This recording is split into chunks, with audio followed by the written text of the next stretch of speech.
Ce matin, je vais te choquer. Est-ce que tu sais que tu peux multiplier tes ventes grâce à tes stories? Que ce soit tes stories WhatsApp, que ce soit tes stories TikTok, que ce soit tes stories Facebook, que ce soit tes stories Instagram. Est-ce que vous savez que les gens ont la facilité de regarder les stories par rapport aux publications que vous faites? Tu peux augmenter tes ventes avec les stories. Mais de quelle manière? Il faut faire des stories qui parlent. Il faut faire des stories qui captivent. Et il ne faut pas faire des stories qui sont très volumineux. Quand je parle des stories volumineux ici, quelqu'un va te publier 50 vidéos sur la story ou alors sur le statut. Ça fait déjà mal aux yeux.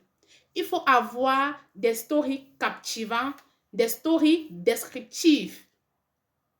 Vous mettez une story et vous mettez la description, ce que ça fait en fait. Si c'est un produit que vous voulez mettre en avant, vous dites qu'est-ce que ce produit-là fait en fait. Si c'est un produit pour la peau, quels sont ses effets sur la peau, quels sont ses bienfaits sur la peau.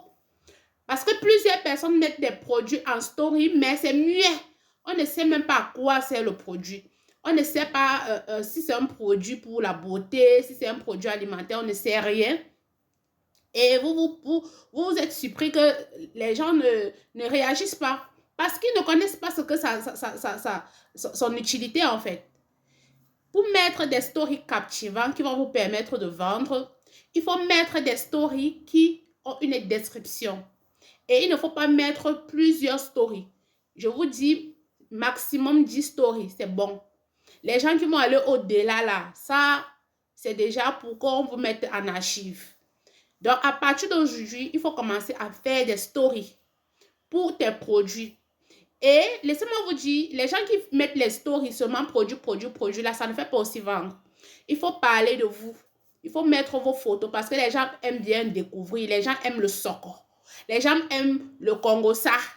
Il faut mettre une photo de vous. Peut-être quand vous êtes à la maison, vous êtes en balade, vous mettez une petite vidéo même de 2 secondes. Les gens aiment voir ça. Et c'est ça qui va pousser les autres à aller voir les autres stories.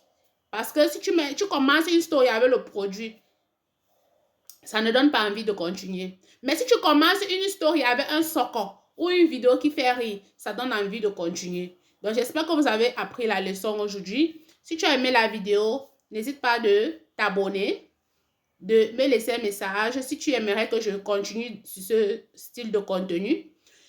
N'oublie pas également de partager la vidéo parce que ça va aider une femme ou un homme quelque part.